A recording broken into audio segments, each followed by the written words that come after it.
Great to be here, everybody. As Cami said, I was baptized 29 years ago. So yes, I was 5 years old when I got baptized. I got my son. He's awesome. He's 6 years old. Some of you might know him. I know Brady taught him in a BCA. Brady too. And he still says, he goes up to my wife and he's like, Mama, I don't know any woman who's more beautiful than you. And he's like that. He's just like that. My daughter, she's my princess. She still calls me Dada. And she's just awesome. So that's the love of my life, family. Second love of my life is real estate. I should know. God, family, church, real estate, But just a little bit more. For those who don't know, I'll give a prize if you could guess where I was born, for those who don't know. Yeah.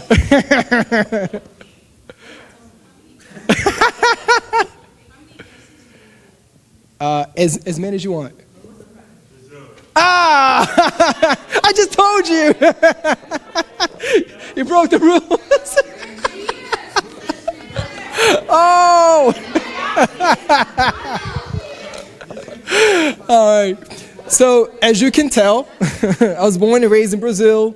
When I was 12, I came here to the States and went to New York, lived there for 7 years, came down to Miami, got baptized, and it was a great story, but for another day and time. But I got the chance to work in the staff ministry here in Miami, Palm Beach, and also Broward. And after 5 years, there was a time when everybody, like half the staff was let go. I was one of them. And I said, hey, what am I going to do? So I bumped into a friend of mine. He said, hey, I'm doing real estate, I'm making a killing. Why don't you come try it? I was like, all right. And I did. And been doing that ever since. So tonight, we're going to talk about a few things. We're going to talk about the benefit of investing in real estate, the home buying process, and the rest of the stuff we're going to zoom through. A lot of things that we're going to talk about today I could really talk about for about 80 hours. But I got like 30 minutes, Josh told me, so I'm going to try to condense it. So a lot of stuff I'm going to gloss over. Some of the stuff I'm going to skip. But just so I have a rough idea here, how many people here own a home? 1, 2. Okay. How many here want to own a home? All right, that's almost everybody, like 95%, or some just did not want to raise their hands. That's okay. Well, why? Why do you want to own a home?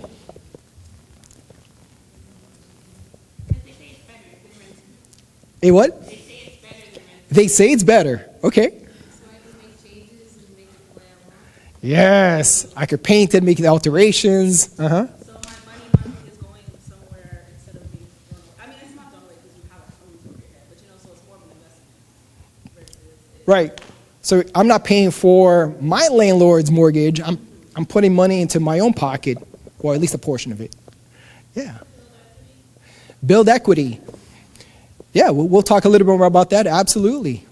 So all very good reasons for owning homes. So, yeah. The next slide here, let's see.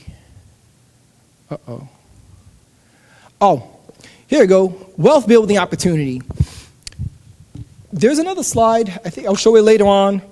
But everybody knows what's happened in real estate in the last few years since COVID, right?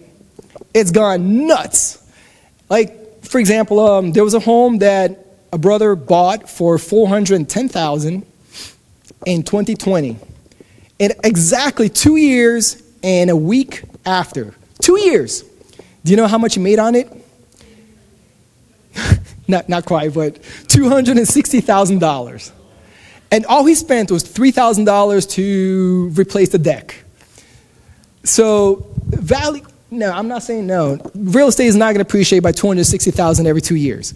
But over time, it will appreciate. There'll be some dips, but over time, here in the United States, it will appreciate. So that's one thing, that there's a good reason for buying real estate. Number two, forced savings. So you gotta pay your rent. If you're renting, you pay your rent every month, right? Whether it's to your landlord, to your parents, or whoever. But where does the money go? It's gone. But when you pay the bank, yeah, a portion of it goes to taxes, a portion of it goes to insurance, a big portion goes to interest, but there is a portion that goes to the capital, the equity portion of the house. So you start putting money into the house little by little, and then it starts to snowball. It starts to get a lot faster. Financial security, multiple streams of income. Why is there financial security in there? Why? What do I mean by that? Multiple streams of income. Yeah, Natalia?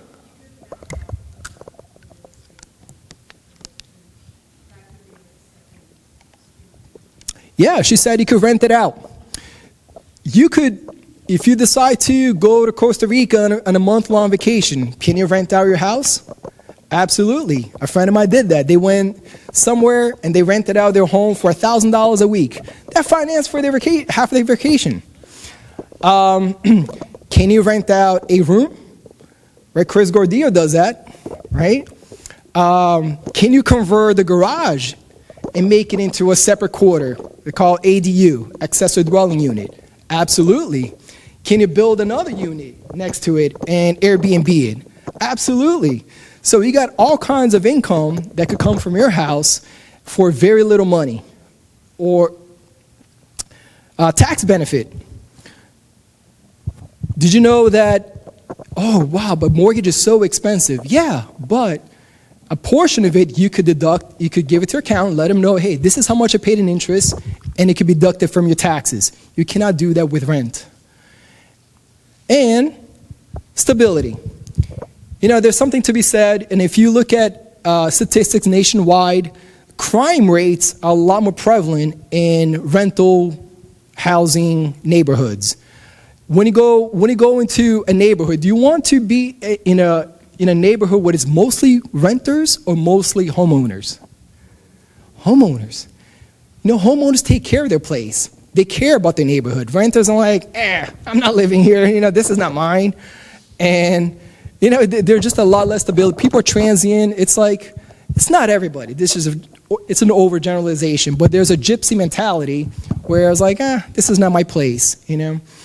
But with homeownership also, you feel proud. It's like, hey, this is my place. I'm going to make it nice. And especially as Christians, we want to make it attractive. Not only do we want our lives to be attractive, we want for people to come. We want to host, right? Hopefully. We want to provide hospitality. Say, hey, for the singles, come over. Hey, somebody's homeless. Somebody's whatever. Somebody needs a room. We're going to have great parties, or great whatever, celebrations. Here is, any way you slice it, I don't know if everybody can see this, it's a little small in some ways, but here's an example of buying versus renting. Let's say if you buy a home for $400,000 versus renting for $3,000. So if you buy a home for $400,000, put in at today's interest rate, which is averaging about 6.75%, 6.75%. In 9 years, this is how much you're paying out to the bank, $391,000. If you're renting at $3,000, a little over $3,000 a month, in 9 years, you pay out $420,000. But if you say, oh, you know, I could rent for a lot cheaper than that, okay, you may be right. Let's say for a $400,000 home, actually the average will be closer to $2,500. But let's say $2,500 over 9 years would be $270,000. All right, so in 9 years you pay $270 versus $391. So here you're winning, right? You're winning by $120. But look at how much it appreciated by. 224, assuming there's a 5% appreciation every year. And why do we use 5%? Because historically, like for the last 11 years, well, before the craziness hit, it had been appreciating by 5%. And so you're going to end up $100,000 in front, speaking very conservatively, if you own a home.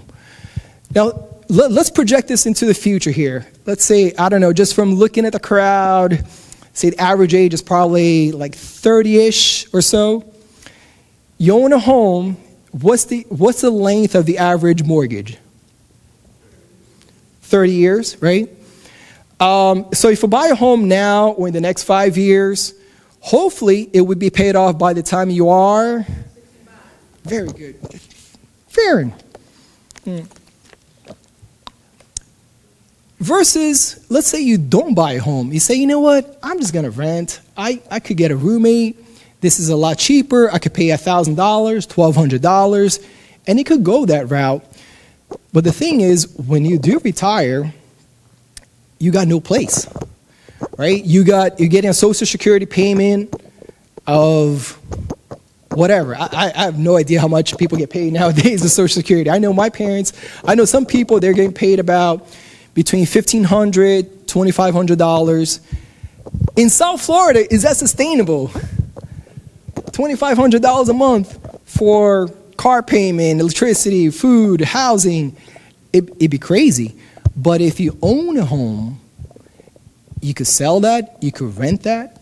Right now, for example, my wife and I, we have a one-bedroom apartment. We're renting for $1,900. It's crazy. It's like, you know, a few years ago we were renting it for $1,300. Now it's $1,900. We could have probably rented it for a little bit more, but so bottom line is buy. There's a lot more benefits. Now, I know there are a lot of questions like, oh my gosh, you know, I know this. I know in South Florida here, I was telling Farron not too long ago, unfortunately, there's a huge gap between the median pay and what a house, the price of a home. So can anybody guess what the median household income is in Broward County? 8? Oh, 80? Close. It's a little... 67? Did we talk about this? It's 67,000. Household income. The average home is, right now, the median priced home in the last 30 days, I just did this research right before I came here. In the last 30 days, the median home in Broward County, single family home, has been sold for $610,000. That would be more than 80% of your income, which is nuts. I know, but we're going to talk about that in a little bit. So I don't want anybody to get discouraged right now. Maybe I shouldn't have said this right now, but just follow along with me. So here, let me ask you, let's see, how much time do we have here, Josh? All right. So here's a whole process, you know, like 12 steps, but, you know, I have like a whole sheet of the whole process of, you know, once we go into contract, it's like 85 steps that we have to go through. But we're not going to do that today. I just want to camp out in a few. I mean, it's not like buying a car. It's a pretty complicated process. And I don't want to sit here and bore you to death about the ins and outs, but I just want to get you to the starting line, okay? So to get to the starting line, what's the number one thing that we have to get straight? What's the most important thing? Finances, absolutely, because you need money. So you got to have a job or have your own business. If you have a job or business, you have to have it for at least 2 years, okay? So if you're about to buy a home, if we're planning to do so, don't change your job right now. Don't change it yet unless it's in a similar industry. Like if you're going to be a teacher, it's okay to go, you know, and teach at a different school. but don't, if you're a CPA, don't decide, hey, I want to be a painter tomorrow, you know? That you're going to have to wait another 2 years if you do that. So stick with your job. Number two, what's another really important factor regarding finances? Your credit. Okay, what's a good credit score? 700. Yes. So minimum, you're looking at 580, right? Like if you want to like barely get by. With 580, yes, you can get a house at 580. Your interest rates are going to be through the roof. You're going to be paying through the nose. You will get a home. I do not advise it. 680 is okay, but you want to be at least a 680 because below 680 is still, I mean, you're gonna die. I mean, you're gonna be on rice and beans for the rest of your life. Okay, so you want your score to be at least 720, but if you get to that 750 plus mark, then you're gonna get very good credit scores. Very good interest rates. And it varies a lot. It could mean hundreds of dollars. It could, depending on the price of the house, depending on the difference. I mean, it could be a difference of $500 a month. So we could talk more about credit, but we're not going to spend a lot of time here. Just a few things. What's important? How do you get your credit score up? What are some things that you can do, you should do, should not do? Pay on time, big time. Everything, you got all your credit cards, your car payments, your student loans, pay on time. Okay, what else? Increase credit limits or decrease your balance. So ideally, you want your balance to be at 10% of your credit limit if you have a credit card. Now, you might say, who does not carry a credit card here? Nobody? Everybody has a credit card? Okay, so it's actually good for the sake of getting a home. I don't like credit cards. I do use them, but I use them for points. I pay them off every month. But now we got a couple of vacations coming up that the points will sponsor it. But aside from that, make sure that you do not use your credit card because you cannot afford to pay for something. Do you know how many people do that? According to Dave Ramsey, 80% of the people buy things that they cannot afford. 80%. So I know it's tempting and it's easy. It's on Amazon. Just swipe it. Call DoorDash. I'm hungry. But if your balance gets out of control and you start to default on your payments or not pay on time, that will hurt you really badly, okay? But the good news is, later on, I could give you some resources, contact me, you could give me info, I'll send you information. There are people who don't go to credit repair places right away, okay? Depending on the situation, talk to me, I could guide you. Because sometimes, you don't have to pay thousands of dollars to get your credit repaired. If your credit is in the dumps, it's okay. I've been there. My identity was stolen about 15 years ago. I told the story, and it was I think it was like in the low 500s at one point. Right now, my median score is over 800. Thank God, I didn't have to use a credit repair service. So there's hope. What's another important way of maintaining your credit or keeping a high score? Not a lot of hard inquiries. Yeah, don't be opening up all credit cards. Oh, let me open up Express and Banana Republic and Macy's because I want to buy new stuff, But keep the old ones that you have for as long as you can. If you got credit cards that are 10 years old, 15 years old, great. That would only give you more credibility, okay? So the other portion is saving. I mean, there's no other way. You got to save money. We're going to talk about a lot of different ways, but saving money, save money, you got to make money. You got to make more money and spend less money. Make more money, spend less money. And there are a lot of hacks to that. For down payment, hold on a second, let me walk through here. I'll go into that a little later. But when you go to a loan officer and he says, when you go to the bank and say, hey, I want to buy a house, he's going to ask, okay, how much money do you have to put down? Because the bank is going to say, hey, I love to give you $500,000 or more, but I'm gonna have to make sure that you're putting some skin in the game here. So at the very least, they're going to ask you for 3%. If you're a first-time home buyer, you could get away with 3% down. So for a $300,000 home, that is how much? 3% of 9,000? 300,000?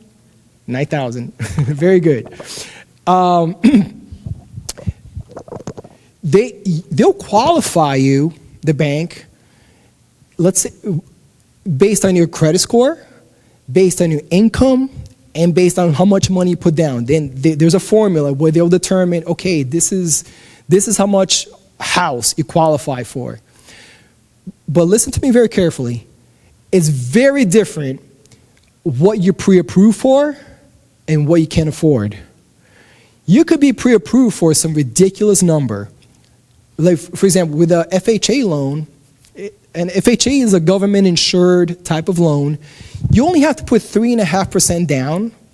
So, hey, I want to borrow $500,000. Okay, here's, $17,500. That's pretty crazy, right? Like, would you lend somebody $500,000 and they just give you only $17,500? I don't think so. But they do that. And you could qualify if the combination of your housing payment plus all your debts is 50% of your income. So what does that mean? All right, let's say you make, I don't know, $6,000 a month. That means that even if your housing payment is about over $3,000, they'll qualify and say, hey, you could buy this house. Your payment will be like $3,200. But that's crazy, right? You make $6,000 to put 57% of your income towards a home. That's way too much. So, especially as Christians, we got a different set of priorities, right? We got God and generosity, giving to others. We want to save money. We want to allocate some to investment. And that's a whole other class. I think Tom and Mary were here, right? Actually, as a matter of fact, who's taking Dave Ramsey's Total Money Makeover? 1, 2, 3, 4, 5, 6, 7-ish. Awesome. Guys, I recommend every single person buy that book. Now, unless, you could be doing amazing financially, but if you're like me at one point, and I'll tell the story later on, where I was down and out financially, Dave Ramsey really saved my life. I don't recommend them for like higher levels of investment, but to get you started, to get the ball rolling, amazing, great godly principles that you can really apply and that will make a lot of sense. So, so the first thing is, okay, you're going to analyze your needs. Number one, talk with a real estate expert. Okay, what is it that you want? What is it that you need? And learn to differentiate between that. Sometimes, I want, a home with 10 acres and, swimming pool with waterfalls and horse stables. That's nice. Number two, but you got to figure out, okay, what do you really need? Let me tell you, my wife and I have been recently looking for homes, and it's, we feel our clients are pain. And every day we do pray. I pray, like, God, take this materialistic pull out of me. I feel like there's like these claws that say, Dave, you got to have this. You got to have that. I mean, I face this every day, right? I'm at work and, I'm showing my clients homes. They see a perfectly good kitchen, but they're like, oh, but it's so 2020, you know. Or, you know, just things run out of fashion. But it's a very normal vocabulary now. No, I got to rip that out. I got to change this. I got to replace the floors. When it's perfectly fine. And look, nothing wrong with renovation. If you want to renovate, spruce things up, awesome. But just know in your heart that it's not a need. You know, and you know, here's just, you know, going a little bit deeper. Think, you got to be honest with yourself. Think, why do I want this? Why do I want that? And a lot of times is really the peer pressure, right? What our neighbors have, what society says we should have. And Dave Ramsey, there's a quote that he says, oh man, I love it, where he says, we buy things we don't need with money we don't have to impress people we don't like. Again, we buy things we don't need with money we don't have, credit card, to impress people we don't like or don't care about. Like the people who care about us, do they really care what kind of car we drive? Do they really care what kind of clothes we wear? Do they really care what kind of house we have? No. That's not to say that buying a house is not important, but what I'm saying is that there's a premium in the society that put on it that's ungodly. That's too much. You know, that's just the spiritual take on that. But other things that I think are important, and I'll just skip through this part. I'd say a few things that people have regretted in the last couple of years when they bought the homes is, I think this is the wrong slide here, but that's all right. My fault.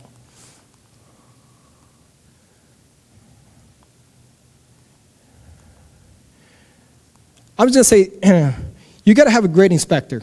And everybody here knows Chris Palmer, right? You know Chris Palmer? He's my go-to guy. In the last couple of years, because it was so crazy, I mean, you would go to an open house and there'll be like lines from here out the door, like out the building. It was crazy. And so people were just putting up like $20,000, $50,000. I sold a home $100,000 more than the owner asked for. We had 200 people in 2 hours at the house. It was just nuts. But what's happened though, a lot of people, especially millennials, have regretted buying the home because they did not look at the inspection report carefully. And a house like this, for example, this roof, to replace that kind of roof, anybody have any idea how much that would cost? More than 30. You're talking about at least 40,000, just a roof for a home that size. Now let's take a home that's 1,500 square feet, a much smaller home. It's not a tile roof. Let's say it's just a shingle roof. That will cost you about $18,000, give or take. So you got to watch. Okay, is it at the end of its life? Does it have any leaks? Like how old is it? So I think we got to look for major things. You're gonna look at a house. I always tell people it's like a relationship. It's not gonna be perfect. But this is a tip that I tell all my buyers. You got to feel like it's at least an 8. Think about it. All right, this might sound corny, but here I'm assuming most of us want to get married, right? If you're looking for a mate, do you want he or she to be a 6 or 5? Do you want to feel like a 5 to the other person? No. So, and it always somehow just works, I don't know how. But, over the years, I've tried this formula just for fun at first, but now I always ask my buyers, hey, given the condition, and I let them know everything about the house, and regarding the price, the neighborhood, the condition of the house, the things you need to do, the things that you don't need to do, what would you give it? If husband and wife say at least an 8, they're happy, and they haven't regretted it. So if they're both telling me it's a 6, I say, let's go. Let's move on. I'm not going to try to talk you into buying this. Because sometimes they're like, yeah, but we could knock down this wall, and we could blow up the ceiling, and we could do this. I'm like, no, Liz, this is not for you. Don't. Like sometimes you're in the friendship zone. You're like, yeah, but he could change, or I don't know. I know we've been dating for 5 years, but no, I don't think he or she is for you. So some things to watch out for, aside from roof, mold, that's a big deal, but not always. Sometimes you're always going to find mold like under the sink or by the AC. If there's mold there, take some bleach to it. There's some solutions for mold. I'm not going to go all into it. I'm just saying there's some major things to look out for. Lots of mold, old roof, plumbing. Ooh. We don't talk, most people don't look at the plumbing underneath the house. His brother does, and you pay extra for it. And I recommend most of my buyers to look into it. So there was somebody who bought a home, and I know Chris was telling me they decided, it's like, I don't want to pay the $150 or $175 to look under the sewer. You use a camera scope to look under. But there are a lot of pipes, a lot of sewer pipes that were made in the 1950s, 1960s, and this one was cracked. There were roots going in, and the single mom, she moved in, and 6 months later, her house was completely flooded with sewage. It'll cost you $10,000, $15,000 just to replace the pipes and to break the floors, and there's an additional cost for the flooring. So it's easily like a $20,000 job, okay? So if it's an older home, absolutely look out for the pipes. There's electricals, electrical panel. There's some brands that are banned. I know Twan and Ivana, they bought a home that had that. I was like, Twan, make sure you change that.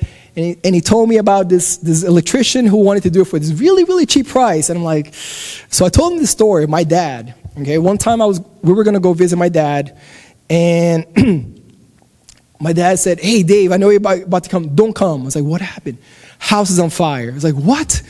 So I was like, what happened? Their house caught on fire. The master bedroom was completely burned down. Thank God the fire truck came and doused it. My dad was okay, inhaled a little bit of smoke.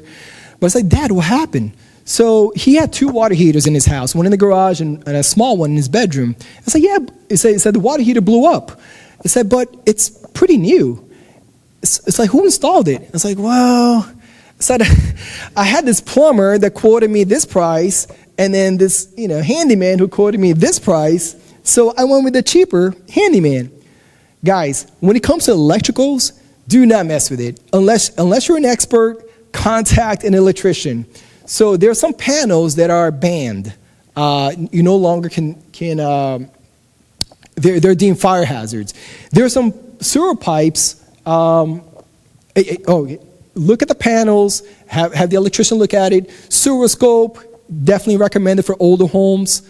What's another big ticket item?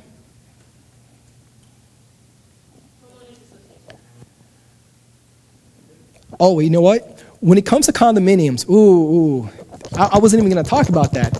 Actually, windows, not so much. Just make sure that they got hurricane protection. But if not, just figure, okay, I got to buy this. I got to put in hurricane shutters. We live in Florida. Okay, condominiums. An average condo in Broward County, any guess how much the average is? $250. Very good. Right on the money. $250. Not bad, right?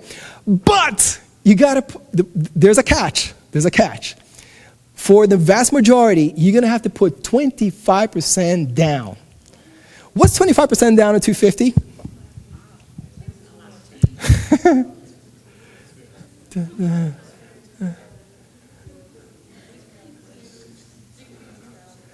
$62,500, I think. That's a lot of money. So, so here, guys, I I'm not crazy about condos, but if you're going to buy a condo, make sure that they have this 40-year certification. So a condo that is at least 40 years old, they have to have a 40-year certification. That means it's a very extensive and comprehensive set of guidelines that they have to adhere to, where the roof, the elevators, just the condition of the building in general has to be safe and not deemed a hazard. But with what happened at Surfside, with the building collapse from a couple of years ago, now everything has really ratcheted up. So there's some buildings, there are a lot of buildings that have not passed, and they've required millions of dollars to make the repairs. So guess who's going to have to eat that money? The homeowners. Yep. And who pays the HOA? The homeowners. You do. So, for example, in Plantation, I don't know if anybody lives by their townhouses of Plantation. The HOA there used to be about $400. Now it's $1,000 per owner. A month. Yes, in addition to your mortgage. So be very careful. I mean, there's a lot of pitfalls that if you don't know, you don't know. Like, how are you supposed to know that, right? So those are some of the things to watch out for.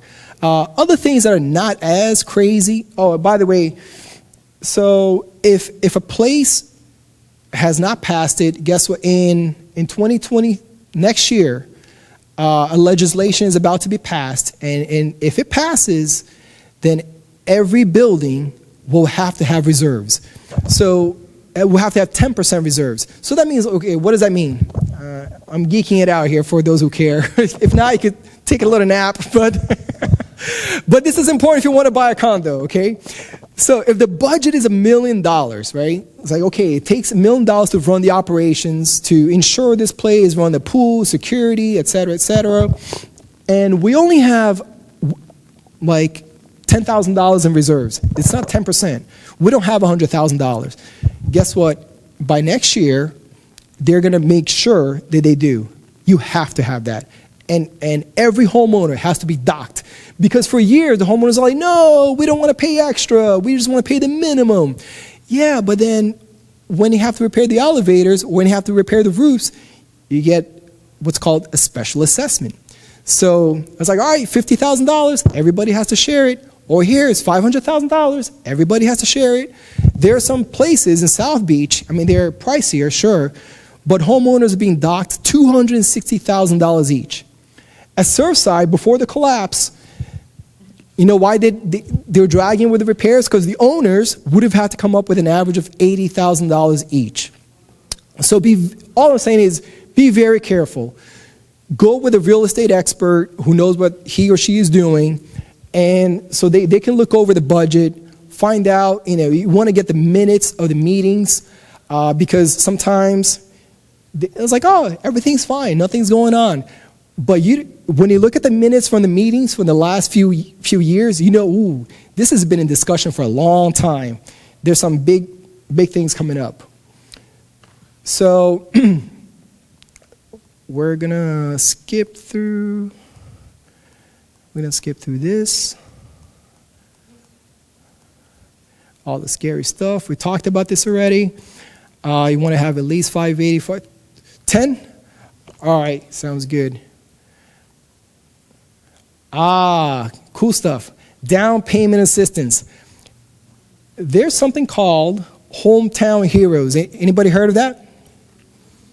So it used to be only for medical professionals or teachers, but starting July 1st, that's in 2 weeks, it's going to be available for all professionals who work here in Florida at least 35 hours a week. You got to have a credit score of at least 640. And what they do is the government will loan you for free $35,000, up to $35,000. They'll loan you 5% at 0% interest. So for a $500,000 home, how much is that? How much is 5% of $500,000? $25,000. So that's great. What's the catch? There's no catch.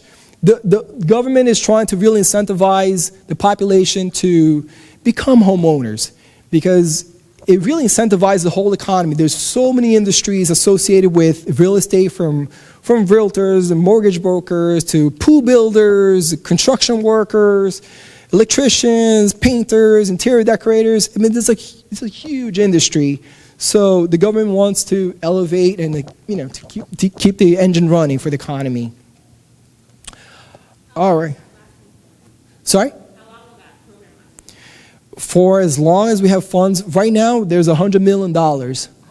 And so I don't know how long it would be for, but for quite a while, for the next few years at least. Only Florida. That I know of, only Florida. So other states don't have that. There are other assistance programs as well. This is not the only one. So if you make 80% of the average income for your area, let's say, I don't know, Davie, I don't know what it is right now, but let's say if Davie's average household income is $100,000 and your household makes $80,000, you could qualify for some down payment assistance programs. So that's encouraging. There were some other questions that Josh sent to me that I guess were asked. So how do you know when the market is a good place for buyers versus sellers?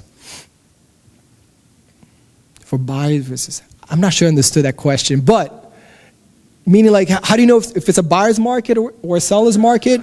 Okay, so a balanced market is when theoretically all the homes that are available right now, they should all sell between 5 and 7 months. So if you got 5,000 homes for sale in Broward, they should all sell off in between 5 to 7 months. Right now, this is called the absorption rate. Right now is at 2.7.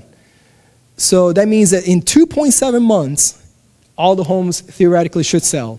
So is that a buyer's or a seller's market? Sellers. Because they're selling quickly. Last year, 2 years ago, it was 1 month. 1 month. So in 1 month, hypothetically, all the homes would have been sold. It's crazy. So it slowed down a little bit. Now it's 2.7. So what does that mean? Like, who cares? Buyer, seller's market. Well, what it means is this. If it's a seller's market, for example, I put a home up for sale for $700. We had 100 people come in 2 days. This was just a few weeks ago. And we got a bunch of offers. So do you think that if you're the buyer trying to buy that house, you can say, let's offer $650. Let's see what they say. And that's the right response. It's right. Unless they're grossly overpriced. But if they price it correctly, you got to know that. You keep that in mind, because you got to throw out the tape where your parents will say, hey, always ask for a discount. You could, but if that's the home for you, and it's not coming very often right now, don't play. It's like, again, I'm going to say this. Brothers, if you see that sister, don't play. If she's the one for you, ask her. This is just an aside, but do you guys know Grant Ainsworth and Tamika? Yeah. You know the son Victor? So when he was 4 years old, he went to my daughter Bella, who was like 6 at the time, and he asked her to marry her. So he knows what he wants. So guys, she's like, so if it's a seller's market, hey, you got to be serious. You got to bring your best. You got to be really, really ready. You got to have something, all your ducks in a row.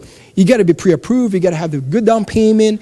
You got to be willing to even pay above appraisal. You got to be really ready to fight. If it's a buyer's market, like in 2009, 2010, oh my gosh, there was like a gazillion homes for sale. Something was on sale for $300. You're like, I might buy it for $200, But those days are not here now. It was a completely different economy. Any tips for first-time home buyers? I think we talked about that. Credit, money, save. I'm going to talk a little bit more. With resources, I'm sorry, I don't have it on right now, but if you shoot me your email, I'll send you the resources. You could write down my email, youragent247@gmail. Youragent247@gmail.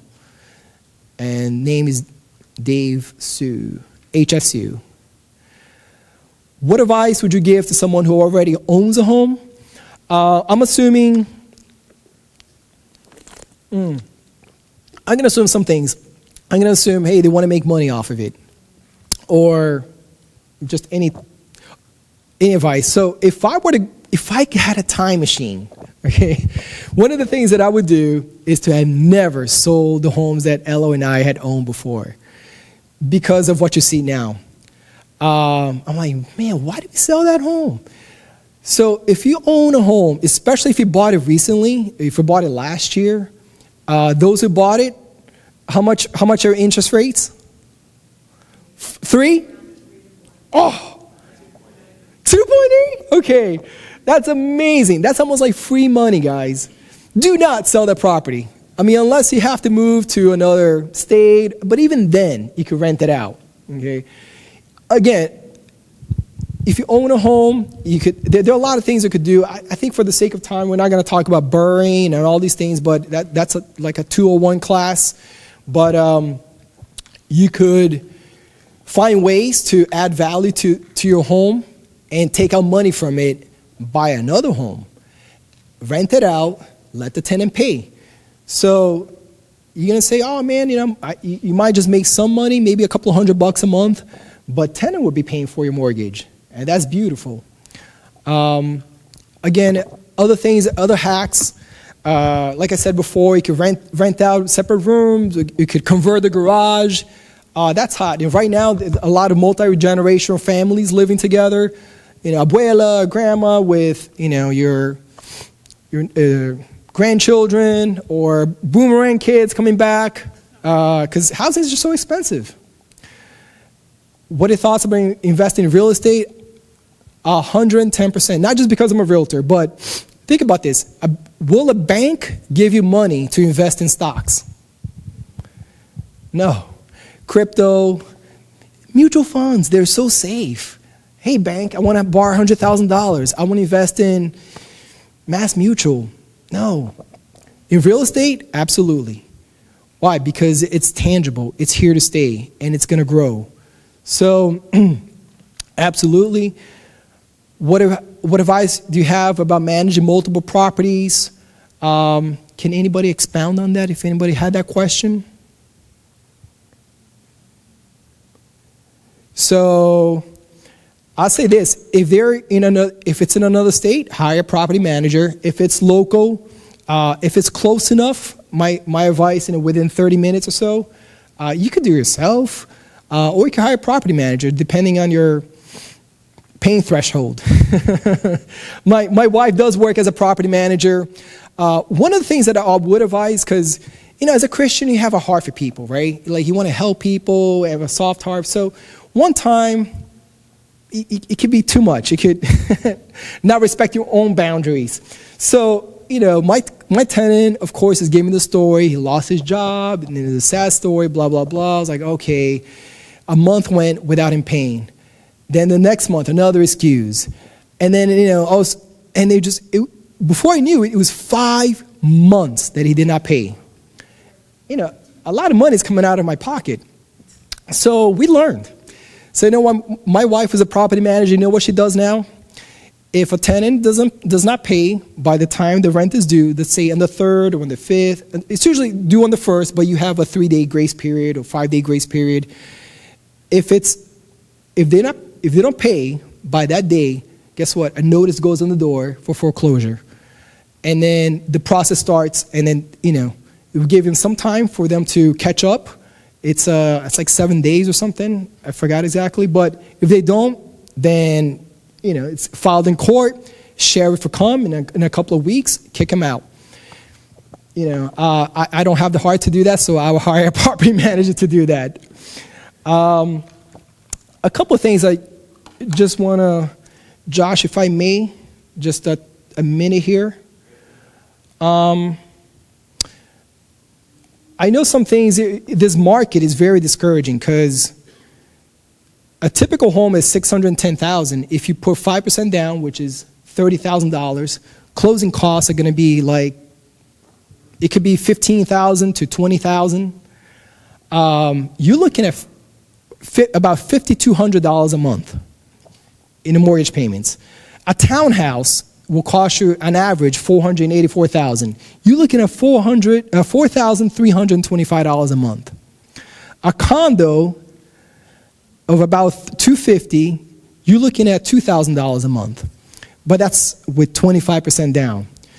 So the thought may be, oh man, Dave, I'll never buy a home, right? This is discouraging. Let me tell you what, it can be, but it's all about your mindset. When I got married, I was making, at that time, $30,000.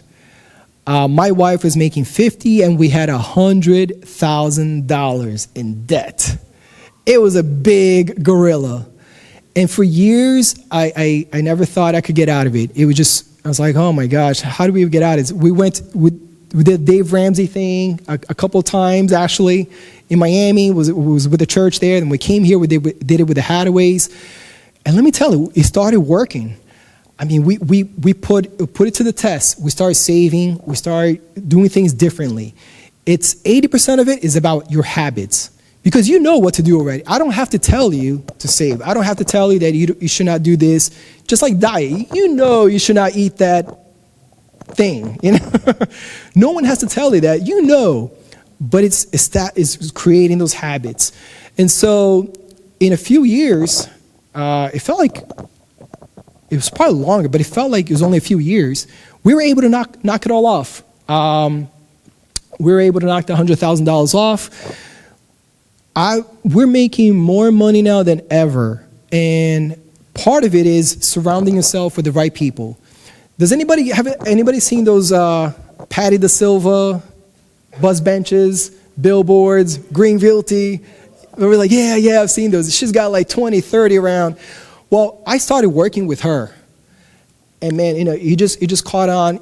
It rubs off on you, when you hang around with people who are at a higher level.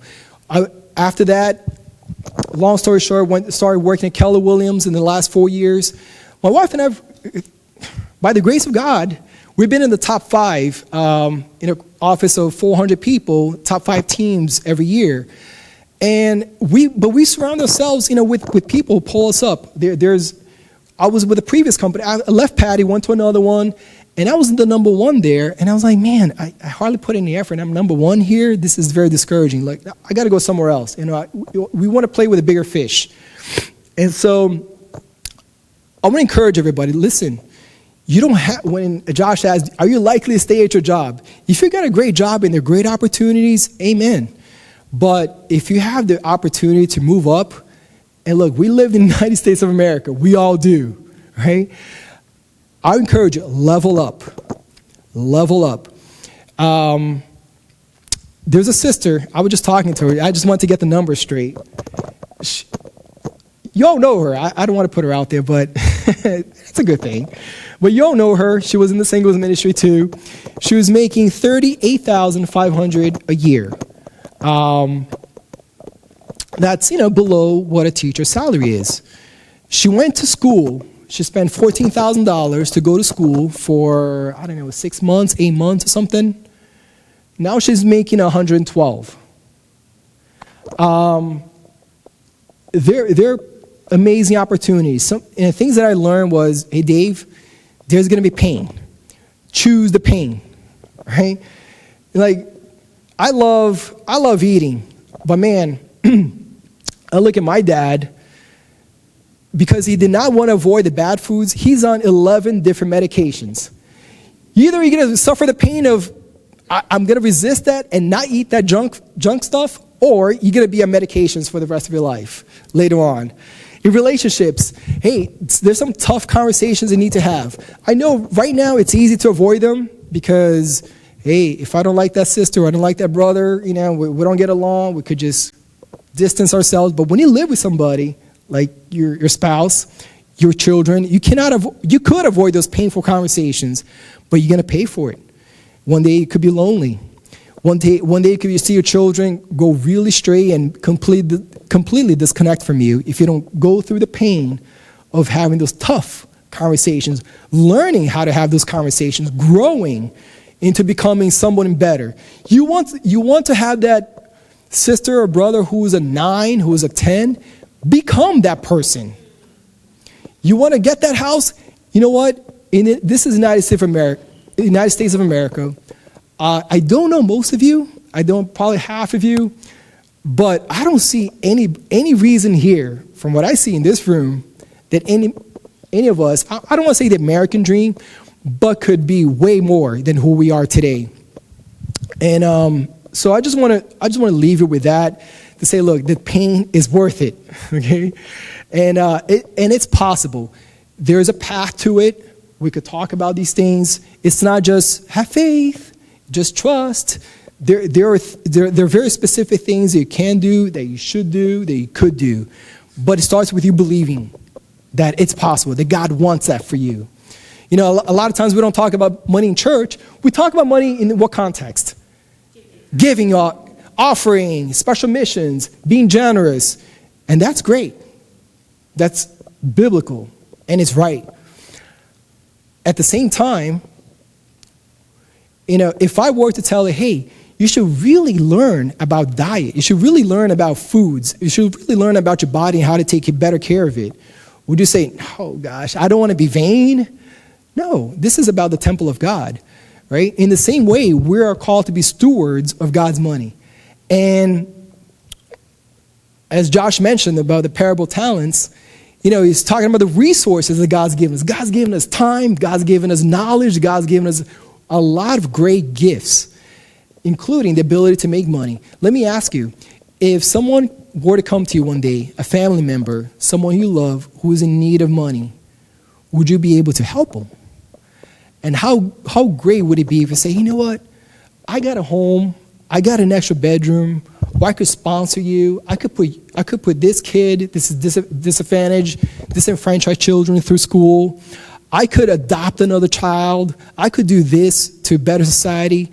Wouldn't it be so much better to come from a position where you can give than to be struggling, like, at least I want to be humble?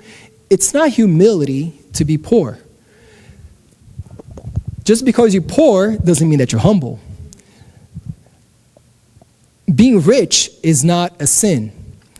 The Bible says the love of money, not that the money is a root of all kinds of evil. The love of money is definitely a root of all kinds of evil. Yes, we do have to guard our hearts, but be ambitious, guys. We're surrounded by a great number of people. We'll keep each other in check. If our head starts to get inflated, hopefully we can pop that for each other. And I just want to encourage everybody to level up and know that God has a great future. Any questions, comments, takeaways? Yeah, Mike.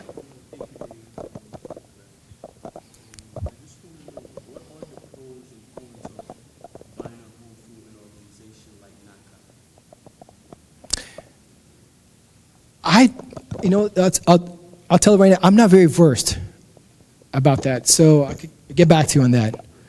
Okay, but thanks for asking. Yeah. Any questions, comments? Any takeaways from this evening?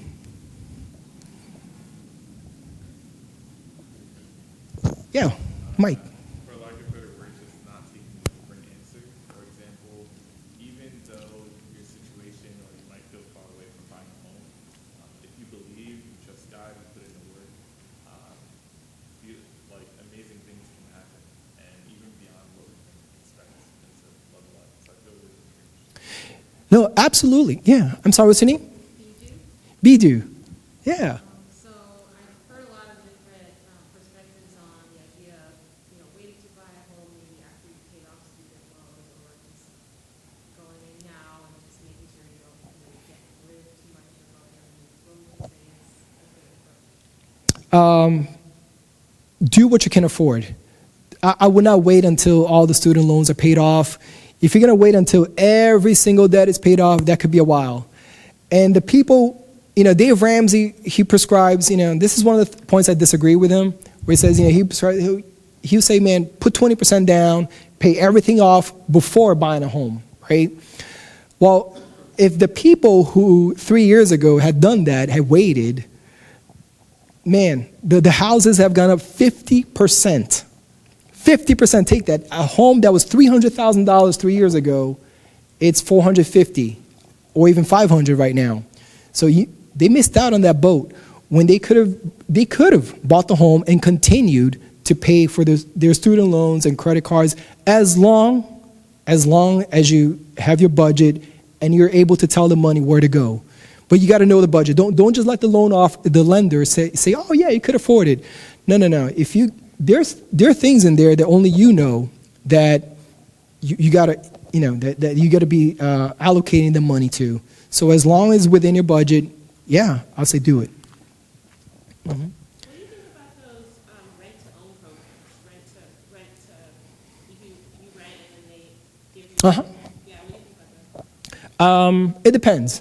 So typically, a rent-to-own program works like this. So, for example, instead of paying $2,000 rent, I'm going to pay a little bit more. So I'm going to pay, let's say, I don't know, $2,300 or $2,500, and the owner is going to save a portion of your rental payments towards the house. And also, typically, you're going to have a deposit, let's say $5,000 or something. And that's people usually do that because either I don't have enough money for the closing costs and down payment right now, or I do have the money and I do have the income, but my credit is shot and I know that it's only going to take 6 months, or 9 months, and I know that in a year I could do it. The risk with that though is a few things. One, if you're not able to pull the trigger a year from now, you could lose a deposit. And what if something else comes out that you feel like is better? You don't have a choice. You're like, man, I'm locked into this unless I let go of my deposit, So I'm not too crazy about it, but it all depends on the agreement between you and the landlord because everything is subject to negotiation. Mm-hmm. Yeah, Mike. Even though the market's crazy now, you still think it's a good plan to buy now? Or do you see it slowing down anytime in the future? Or do you think that now is the time to buy? I don't see it slowing down. I know people have been talking about recessions, and I've been hearing that the market is going to drop, I don't know, for 5 years now, 6 years.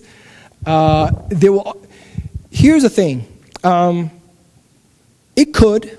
Let's say it drops. Because, from June of last year, when it was at its high, until January, it dropped anywhere from 5 to 10%. So that would have been a great time to buy, except that everybody was so discouraged because the interest rates went from about 2.5% or 3% to all the way to like 7% or more. So right now, I would say this: if it's within your budget and you can do it, do it. Because over time, even if let's say, okay, you buy a home, and if you how long do you plan on staying in the home for? Not too long.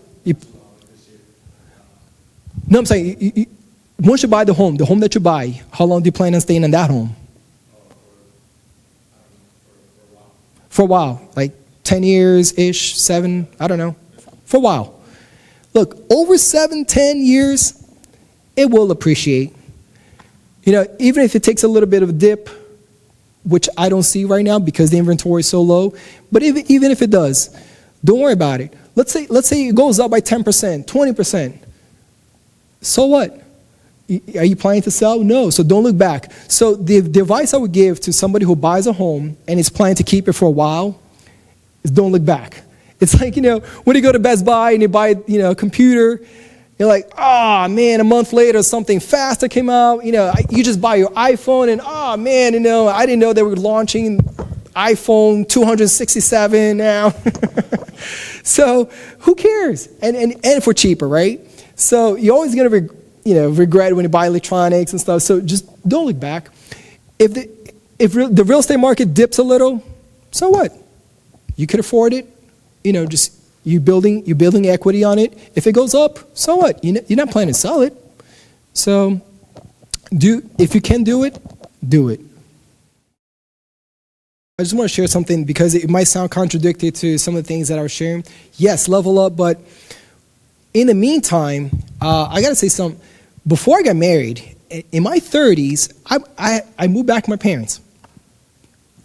And at that time, the economy was down, and I was just, real estate was in the tanks. It was in the toilet.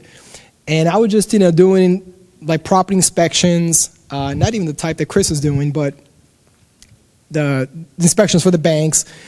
And was making very little money. But you know what? At that time, because I stayed with my parents and I was giving them some money, that helped me save up a ton of money. That helped me pay off the debts later on. So I don't want anybody in here to feel like, if I don't own a home, a loser. Not at all. I want us to think differently. Our identity is tied to Christ, not to home ownership. If you never ever buy a home, I don't look at you differently. No, and you shouldn't look at yourself differently. So what? Yes, it's a great instrument, money, and it's a great investment opportunity. But if you don't, it's okay.